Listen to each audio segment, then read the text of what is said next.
Hello दोस्तों, तो आप सबका बहुत बहुत स्वागत है इस गणेशाय वर्ल्ड के इस यूट्यूब चैनल में। तो दोस्तों, हमारा जो यूनिट 4, हमारा जो चैप्टर 4 रासायनिक बल गतिकी केमिकल काइनेटिक्स स्टार्ट हो गया था। और पिछली वीडियो में हमने अभिक्रिया जो रासायनिक बल गति है इसके इंट्रोडक्शन के बारे में बताया था, और अभिक्रिया की जो गति है इस गति के आधार पर हमने आपको अभिक्रियाओं की टाइप बताए थे। ठीक है, तो इस जो आपका चैप्टर है इस चैप्टर को हम आगे बढ़ाते हैं। और आज के जो चैप्टर है, आज के चैप्टर में हम कुछ अभिक्रियाओं के वेग, अभिक्रियाओं की दर और वेग स्थिरांक आदि टॉपिकों पे बात करने वाले हैं, जो आपके लिए बहुत ज़्यादा इम्पोर्टेंट है। अगर इस टॉपिक को आपने नहीं कवर किया, मतलब आज के टॉपिक को आपने नहीं कवर किया, तो आगे के टॉपिक आपसे नहीं बनेंगे। ठीक है, तो आपको पहली हेडिंग डालना है अभिक्रिया की गति, ठीक है, या फिर अभिक्रिया की दर, अभिक्रिया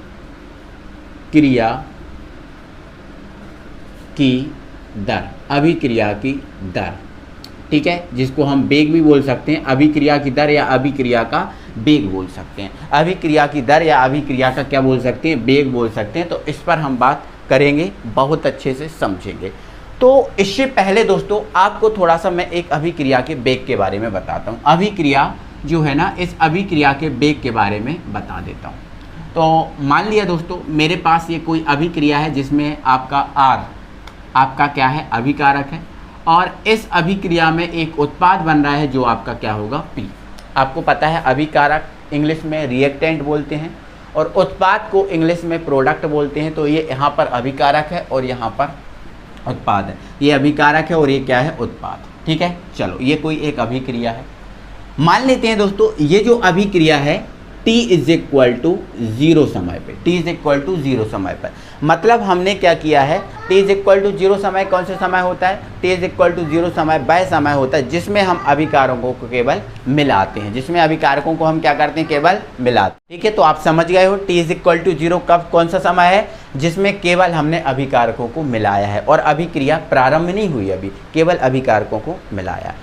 तो मान लेते हैं t इज इक्वल टू 0 समय पे जो आपका अभिकारक है, जो आपका क्या है, अभिकारक है, इस अभिकारक की सांद्रता कितनी है, मान लेते हैं 10 है, और सांद्रता का मात्रक आपको पता है क्या होता है, मोल पर लीटर। तो मान लेते हैं प्रारंभ में t इज इक्वल टू 0 समय था, तो सांद्रता क्या थी, ये थी, और अभिकारक की सांद्रता, और उत्पाद जो था वो मान लेते हैं आपका कितना था, 0, क्योंकि अभी अभिक्रिया प्रारंभ ही नहीं हो तो उत्पाद बनेगा नहीं। अभिक्रिया जब प्रारंभ होगी जब तो उत्पाद बनेगा, तो अभी उत्पाद नहीं बनेगा, तो उत्पाद अभी मान लेते हैं क्या है, उत्पाद की सांद्रता क्या है, 0। यहाँ पर t is equal to 1, t is equal to 1 मतलब 1 सेकेंड, अभी 0 था और अब t इज इक्वल टू क्या आ गया, 1, है ना। तो मान लेते हैं इस पर अभिकारक जो है ना कुछ ना कुछ क्रिया कर चुका होगा। जब कुछ ना कुछ क्रिया कर चुका होगा तो इसकी सांद्रता में क्या होगा, परिवर्तन होगा। तो मान लेते हैं 10 से वो कितना बचा, 8 बचा, 10 से कितना बचा, वो 8 बचा। ठीक है, और उत्पाद 0 था, अब कितना बन गया, 2 बन चुका, क्योंकि यहाँ 2 कम हो गया और यहाँ 2 बढ़ गया, है ना। चलो, और मान लेते हैं t इज इक्वल टू आपका जो 2 समय है, t इज इक्वल टू 2 है, इस पर अभिकारक की जो सांद्रता है वो 6 है, 6 मोल पर लीटर, और यहाँ पर ये कितना आ गया, 4 आ गया। इसी प्रकार t इज इक्वल टू 4, मतलब जैसे t is equal to second में ले रहे हो तो 0 सेकेंड पे, 1 सेकेंड पे, 2 सेकेंड पे, 4 सेकेंड पे, ये 4 बचा, कितना बचा, 4 बचा, और यहाँ पर ये कितना हो गया, 6, है ना। तो आप यहाँ पर या फिर 3 की बात कर लो, 2 के बाद कितना आता है, 3 आता है। ठीक है, तो यहाँ पर आप देख रहे हो 0 पर सांद्रता ये है, और 0 पर अभिकारक की सांद्रता ये है, और उत्पाद की सांद्रता ये है। जब हमने 1 सेकेंड, ये 0 में 1 सेकेंड वृद्धि कर दी तो सांद्रता में परिवर्तन हो गया, यहाँ इसकी सांद्रता में भी परिवर्तन हो गया, यहाँ पर इसकी सांद्रता में भी परिवर्तन हो गया, 1 सेकेंड में भी यहाँ पर परिवर्तन हो गया। तो देखो यहाँ 0, अगर सेकेंड में बात करें, अगर सेकेंड में बात करें तो 0 सेकेंड पर ये था, और 1 सेकेंड जैसे ही हुआ तो इसकी सांद्रता में परिवर्तन हुआ, और इसकी सांद्रता में, मतलब अभिकारक की सांद्रता में भी क्या होगा, परिवर्तन हो गया, और उत्पाद की सांद्रता में भी क्या हो गया, परिवर्तन हो गया, इस 1 सेकेंड में ही। और देखो प्रत्येक सेकेंड में परिवर्तन हो रहा है ना। 0 पे अलग था, 1 पे अलग था, 2 पे अलग था, 3 पे अलग था। तो दोस्तों, अब जो अभिक्रिया की दर है इसकी परिभाषा क्या निकलती है उसको देखेंगे। तो दोस्तों, इसकी परिभाषा फिर क्या बन जाएगी, क्या परिभाषा बन जाएगी, इकाई समय अंतराल में, मतलब इकाई समय अंतराल में मतलब 1 सेकंड में, ठीक है, 0 सेकंड पर 10 था और 0 से जैसे ही 1 हुआ तो इसके सांद्रण में परिवर्तन हो गया, इसके सांद्रण में परिवर्तन हुआ, अभिकारक के सांद्रण में भी परिवर्तन हो गया और उत्पाद के सांद्रण में भी परिवर्तन हुआ। 2 से 1 से जब 2 गए, 1 सेकंड से जब 2 सेकंड पे गए तो इस 1 सेकंड में भी सांद्रण में परिवर्तन हुआ ना। तो स्थान जो परिवर्तन है वो हम इकाई समय में देखते हैं। इकाई समय का मतलब 1 सेकंड, इकाई समय का मतलब क्या होता है 1 सेकंड, ठीक है। तो ध्यान रखना मेरे भाई, इकाई समय अंतराल है मतलब इकाई समय में, ठीक है, इकाई समय अंतराल मतलब 1 सेकंड। इकाई समय अंतराल में जो आपका अभिकारक होता है, क्या होता है, अभिकारक होता है, ये जो आपका उत्पाद होता है। तो इकाई समय अंतराल में अभिकारक या फिर जो उत्पाद होता है इसके सांद्रण में जितना भी परिवर्तन होता है, जितना भी परिवर्तन होता है उस परिवर्तन को ही बोलते हैं अभिक्रिया की दर। जैसे इस 0 से 1 तक आए तो इस अभिकारक में कितना परिवर्तन हुआ, 2 मोल का। कितना परिवर्तन हुआ, 2 मोल का। यहाँ पर 10 से कितना बचा, 8, मतलब 2 मोल क्या हो गया सांद्रण में, 2 मोल पर लीटर सांद्रता में क्या हो गई, कमी हो गई, कमी हुई ना। और यहाँ पर क्या हुआ, यहाँ पर 2 मोल पर लीटर सांद्रता में क्या हो गई, वृद्धि हो गई। तो अभिकारक के सांद्रण में भी परिवर्तन हुआ, उत्पाद के सांद्रण में भी परिवर्तन हुआ। तो मेरे भाई इस समय अंतराल में इस 1 सेकंड में जितना परिवर्तन दिखेगा वही परिवर्तन क्या होगा, अभिक्रिया की दर। तो यहाँ पर कितना परिवर्तन दिखा, 2 मोल पर लीटर का दिखा ना परिवर्तन। तो ये 2 मोल पर लीटर जो है ना सांद्रता है, जितना जो परिवर्तन है वही है क्या, अभिक्रिया की दर। आई होप आप समझ गए होंगे, ठीक है। तो यहाँ से फॉर्मूला बनाएंगे तो अभिक्रिया का दर का जो फॉर्मूला बन जाएगा वो क्या बन जाएगा, अभिकारक या उत्पाद के सांद्रण में परिवर्तन बटे समय अंतराल। किसके सापेक्ष परिवर्तन देखते हैं, इकाई समय, समय अंतराल के सापेक्ष देखते हैं ना, तो देखते हैं ना, तो ये हो फॉर्मूला बन गया, ये हमारा क्या बन गया, फार्मूला बन गया। आगे बढ़ो।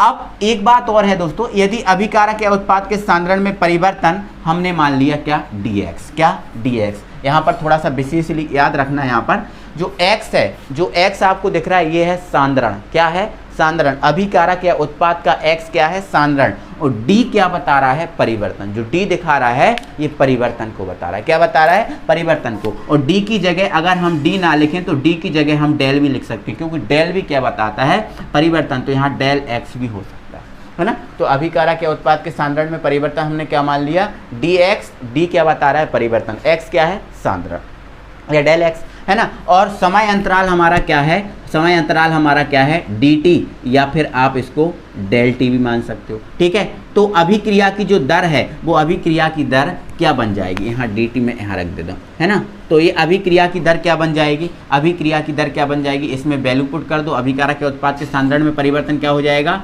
dx, और समय अंतराल क्या है, dt। तो ये जो आपका जो फॉर्मूला बना है dx अपॉन dt, ये आपको हमेशा याद रखना है। अब आपको इस फॉर्मूले को नहीं भूलना। जब भी आपसे कोई पूछे कि अभिक्रिया की दर क्या है तो आप बता देना dx अपॉन जो dt है वो अभिक्रिया की दर है। dx अपॉन dt क्या है साहब, अभिक्रिया की दर है। आज के बाद अब इस फॉर्मूले को भूलना नहीं है। बट दोस्तों जो अभिक्रिया की दर है इसको हम 2 प्रकार से निकालते हैं। कितने प्रकार से निकालते हैं, 2 प्रकार से निकालते हैं। तो इसको ध्यान रखना है कि अभिक्रिया की दर को 2 प्रकार से व्यक्त किया जाता है। पहला,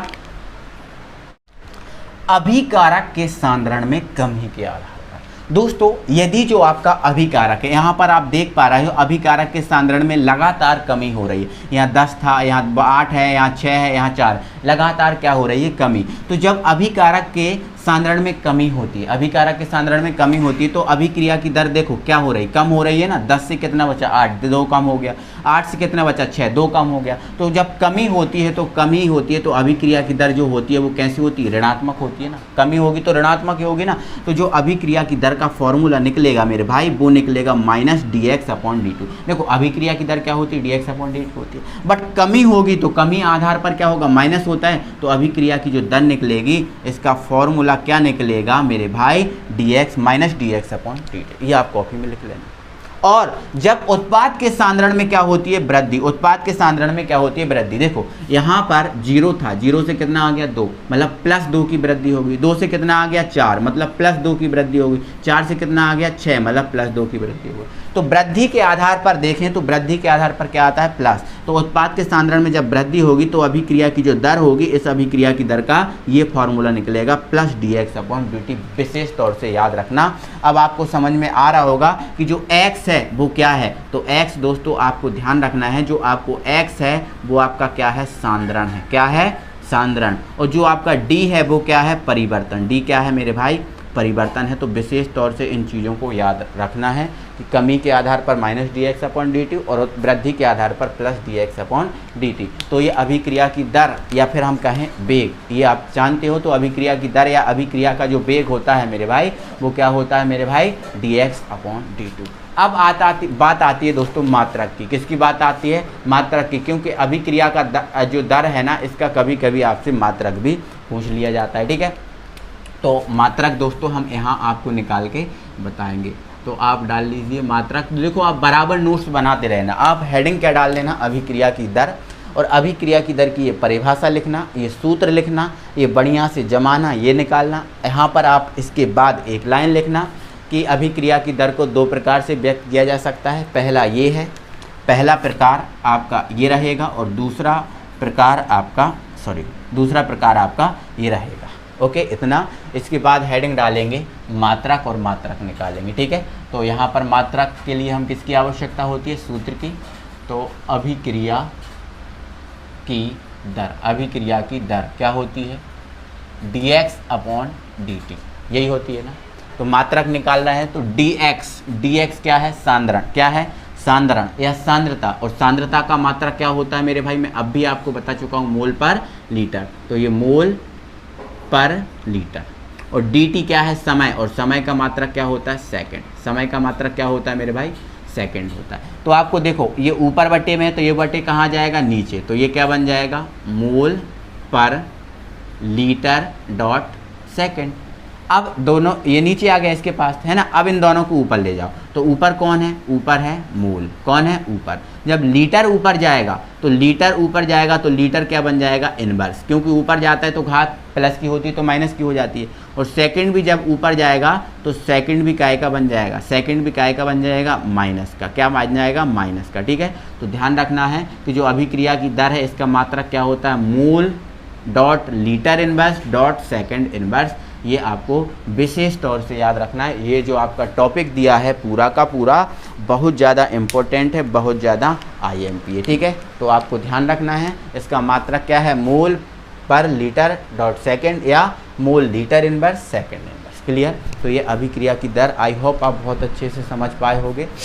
किसी भी प्रकार की कोई भी दिक्कत नहीं होगी। तो अभी तक दोस्तों अगर वीडियो को आपने लाइक नहीं किया है तो बिल्कुल संकोच मत करें दोस्तों, वीडियो को लाइक कर दें, वीडियो को लाइक कर दें। चैनल को अभी तक सब्सक्राइब नहीं किया तो जल्दी से चैनल को सब्सक्राइब ही कर लें, क्योंकि ये जो है ना आपके लिए ही है ना। और आपका ऐसा नहीं है कि कोई लॉस हो रहा है इस चैनल पे। अगर आप इस चैनल पे आ गए हैं तो आपका फ़ायदा ही फ़ायदा होने वाला है, कभी लॉस नहीं होगा। आपने इतना पढ़ा है, इतने पढ़ के ही आपने समझ लिया होगा। ठीक है, तो ये अभिक्रिया की दर हमारा कंप्लीट हो गया। अब हम बात करते हैं दोस्तों आगे। तो मैं एक बात आपको बताना और भूल गया हूँ, ध्यान रखना कि देखो अभिक्रिया की दर या जो वेग है वो किसके ऊपर डिपेंड कर रहा है, ये भी बात है। तो आपको दोस्तों पता है इकाई समय अंतराल में अभिकारक या उत्पाद के सांद्रण में जो परिवर्तन होता है, सांद्रण में जो भी परिवर्तन होगा, जितना भी परिवर्तन होगा वही होगी अभिक्रिया की दर।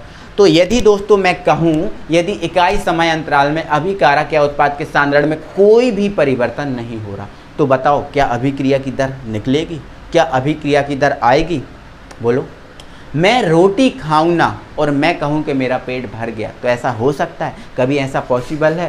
बिल्कुल नहीं। मेरे भाई ध्यान रखना, जब अभिकारक या उत्पाद के सांद्रण में परिवर्तन होगा ना तभी अभिक्रिया की दर निकलेगी, तभी अभिक्रिया का वेग निकलेगा।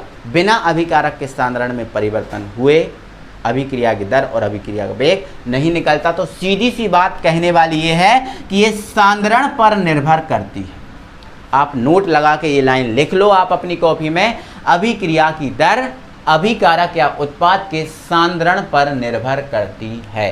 सांद्रण होगा तो ही अभिक्रिया की दर होगी, नहीं तो अभिक्रिया की दर नहीं होगी। क्लियर हो चुका है बहुत अच्छे से।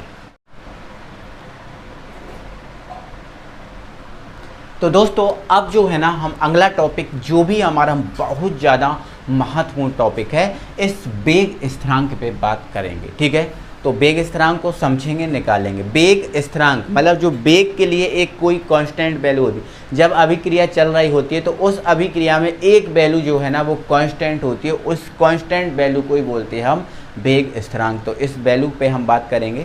तो मान लेते हैं दोस्तों कोई अभिक्रिया है जो निम्न है, कोई अभिक्रिया निम्न है और ये अभिक्रिया निम्न है, ये है कि ए और बी अभिकारक है और यहाँ पर सी जो है वो क्या है, उत्पाद। मतलब ए और बी क्रिया कर रहे हैं और सी बन रहा है, ये एक अभिक्रिया। ठीक है, तो दोस्तों इसके लिए आपको 11th में पढ़ाया गया गुलबर्ग और बागे का नियम आना चाहिए। तो अगर नहीं आता तो गुलबर्ग और बागे का नियम मैं यहाँ पर लिख चुका हूँ, बता दे रहा हूँ। देखो गुलबर्ग और बागे दो वैज्ञानिक थे, उन दोनों ने अपना नियम दिया था और इस नियम में उन्होंने कहा था कि जो अभिक्रिया की दर होती है, अभिक्रिया की दर जो अब भी हमने निकाली, अभिक्रिया की दर जो है ना अब भी हमने निकाली dx/dt, वो अभिक्रिया की दर जो अभिकारक होते हैं, क्या होते हैं, अभिकारक, इन अभिकारकों के सांद्रण के गुणनफल की कैसी होती है, समानुपाती होती है। जैसे मैं आपको बता देता हूँ, मान के चलो मेरे पास दोस्तों ये एक अभिक्रिया है ए और बी और यहाँ पर प्रोडक्ट बन रहा है सी, तो आप जानते हो ये दोनों क्या है, अभिकारक और ये क्या है आपका उत्पाद। तो यहाँ पर अभिकारक ये हैं और इनके सांद्रण को यदि प्रदर्शित करना है, जैसे मान के चलो ए अभिकारक है, इसके सांद्रण को प्रदर्शित करना है तो हम क्या करेंगे दोस्तों, जो ए है इसको ब्रैकेट में रख देंगे, मतलब ए का सांद्रण। बी के सांद्रण को प्रदर्शित करना है तो बी को भी हम क्या कर देंगे, एक ब्रैकेट में रख देंगे वर्गाकार। जब हम किसी अभिकारक को वर्गाकार ब्रैकेट में रख देते हैं तो वो उसका सांद्रण कहलाता है। ठीक है, चलो तो याद रखना। तो इसमें क्या कह रहा है, अभिक्रिया की दर मतलब dx/dt। वो अभिकारकों के सांद्रण, मतलब अभिकारक क्या है, ए और बी, तो ए का सांद्रण क्या है, ए होगा, है ना, और बी का सांद्रण क्या है, ये होगा। तो बोला अभिकारकों के सांद्रण के गुणनफल, तो ये दोनों अभिकारक थे तो दोनों का क्या कर दिया, गुणनफल। यदि 3 अभिकारक होते तीनों का गुणनफल करते, 4 होते तो 4 का गुणनफल करते। ठीक है, तो अभिकारकों के गुणनफल के कैसा होता है, समानुपाती। मतलब ये जो अभिक्रिया की दर होती है अभिकारकों के सांद्रण के गुणनफल के कैसी होती है, समानुपाती, अर्थात ये। क्लियर, आई होप आप समझ गए होंगे गुलबर्ग और बागे का नियम। तो हमने क्या वेग स्थिरांक निकालना है, तो उसके लिए एक अभिक्रिया मान ली ए और बी, बन रहा है प्रोडक्ट सी। ठीक है, तो इस पे दोस्तों हम गुलबर्ग और बागे का नियम लगाएंगे, तो लगा देंगे गुलबर्ग बागे के नियम से। तो गुलबर्ग और बागे का नियम लगाएंगे तो गुलबर्ग और बागे ने क्या बताया था, अभिक्रिया की दर के बारे में बताया। ठीक है, तो गुलबर्ग और बागे के नियम अनुसार जो अभिक्रिया की दर हो जाएगी वो होगी dx/dt समानुपाती अभिकारकों के सांद्रण का गुणनफल। तो अभिकारक ए का सांद्रण ये होगा और बी का सांद्रण ये होगा ना, तो सांद्रण का गुणनफल की क्या हो गई, ये समानुपाती हो गई, ये क्या हो गई, समान। क्लियर। अब दोस्तों आप इतना तो जानते ही हो कि जब जब समानुपाती का चिन्ह हटाया जाता है तब तब बराबर के बाद एक नियतांक आता है। तो यहाँ पर नियतांक आ गया है के, है ना, क्या है आ गया के, और ये आपका ए सेम रहा और ये आपका जो बी है वो सेम रहा। ठीक है, तो जो के है वो क्या है, एक नियतांक। तो जहाँ के एक नियतांक है जिसे वेग स्थिरांक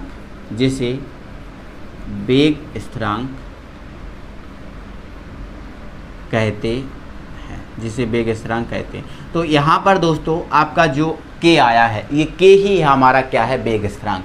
तो दोस्तों आपको बता देते हैं, अभी हमें केवल वेग स्थिरांक का ये पता चला है कि वेग स्थिरांक को हम किससे व्यक्त करते हैं, के से। अभी वेग स्थिरांक की परिभाषा नहीं आई है। तो दोस्तों यदि वेग स्थिरांक की परिभाषा अगर हमें निकालना है तो ए की सांद्रता और जो बी की सांद्रता है, इन दोनों का मान हमें 1 रखना पड़ेगा। मतलब इन दोनों की सांद्रता को इकाई करना पड़ेगा, इकाई मतलब 1 करना पड़ेगा। ठीक है, तो यदि मैं इसको आगे बढ़ाऊं तो यहाँ पर मैं इसको सॉल्व कर देता हूँ यहाँ पर। ठीक है, तो मैं यहाँ पर यदि लिख दूँ, यदि जो ए है इसका मान भी कितना रख दूँ, मैं 1 रख दूँ, मतलब इसकी सांद्रता क्या कर दूँ, मैं 1 मोल पर लीटर कर दूँ, और जो आपका बी है इस बी की सांद्रता भी क्या कर दूँ, 1 मोल पर लीटर, 1 मोल पर लीटर। अब दोनों की जगह हमने 1 रख दिया, दोनों की जगह हमने 1 रख दिया, तो इसमें मान रखेंगे तो ये हमारा हो जाएगा dx/dt बराबर k, और 1 × 1 इनका कोई मतलब नहीं रहता, तो dx/dt बराबर क्या आ गया, k आ गया। dx/dt बराबर आपका क्या आ चुका है, k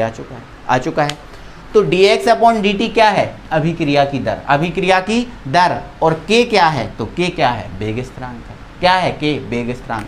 तो अभिक्रिया की दर के बराबर कौन आ गया, वेग स्थिरांक आ गया। तो इससे तो बात यही सिद्ध होती है कि जो अभिक्रिया की दर है उसको ही वेग स्थिरांक कहते हैं, क्योंकि दोनों बराबर आ गए ना। अब दोनों बराबर मतलब जो ये है वही ये है, दोनों बराबर आए मतलब जो ये है वही क्या है, ये है, दोनों बराबर आ गए।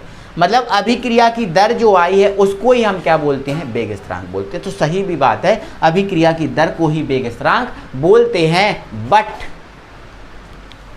बट ये चीज आई कब, ये चीज आई कब, जब हमने सांद्रता कितनी रखी, 1 मोल रखी। जब सांद्रता कितनी रखी, 1 मोल रखी, तब जाकर ये चीज आई है, तब जाकर ये चीज आई है। तो हम इसकी परिभाषा अगर लिखें तो परिभाषा क्या लिखाएंगे, क्या लिखाएगी इसकी,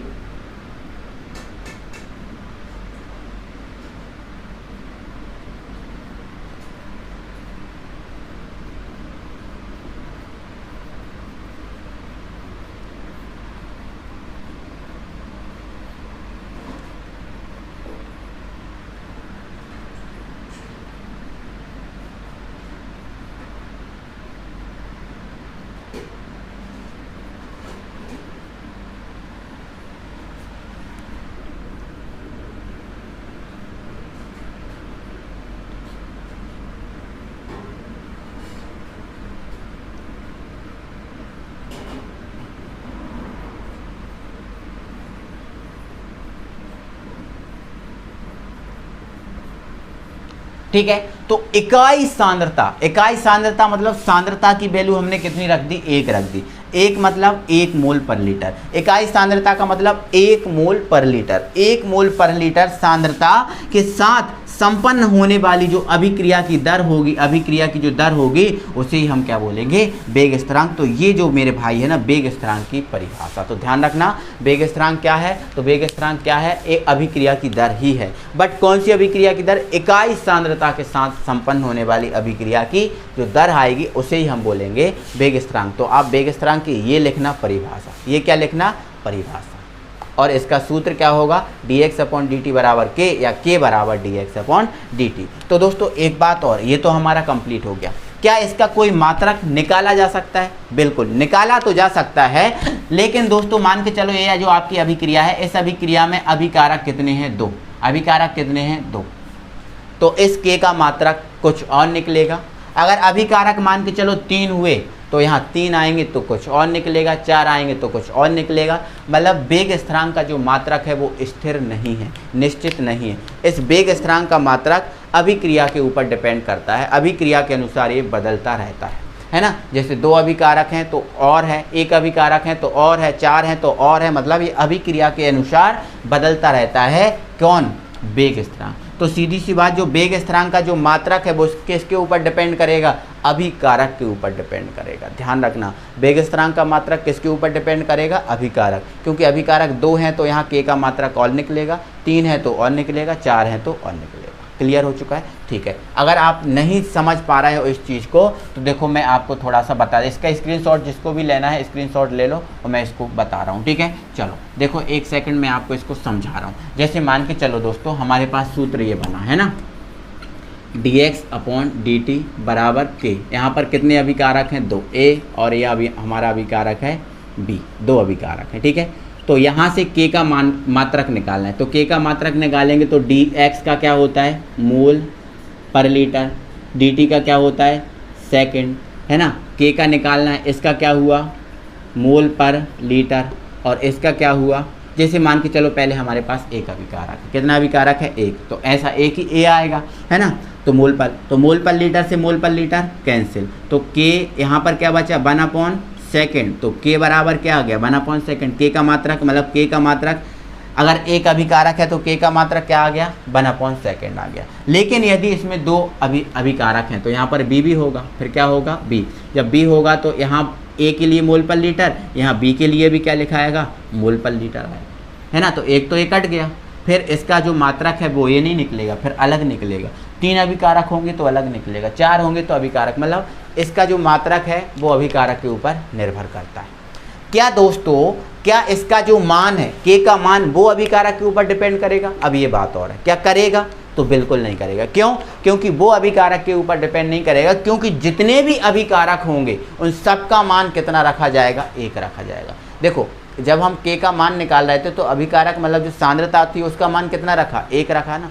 तो आपको ध्यान रखना है विशेष तौर से, तो सांद्रता का जो वेग स्थिरांक का जो मान है वो अभिकारक के सांद्रण पर निर्भर नहीं करेगा, क्योंकि जितने भी सांद्रण होंगे उन सब का मान कितना रख दिया जाएगा, 1 रख दिया जाएगा। जैसे इनका 1 मान रखा, ऐसे ही उनका भी 1 मान रखेगा। तो इनका मान अभिकारक के सांद्रण पर निर्भर नहीं करता, बट मात्रक अभिकारक के सांद्रण पर निर्भर करता है। तो ध्यान रखना, वेग स्थिरांक को किससे व्यक्त करते हैं, के से व्यक्त करते हैं। किससे व्यक्त करते हैं, के। और ये वेग स्थिरांक क्या है, तो वेग स्थिरांक क्या है, अभिक्रिया की दर।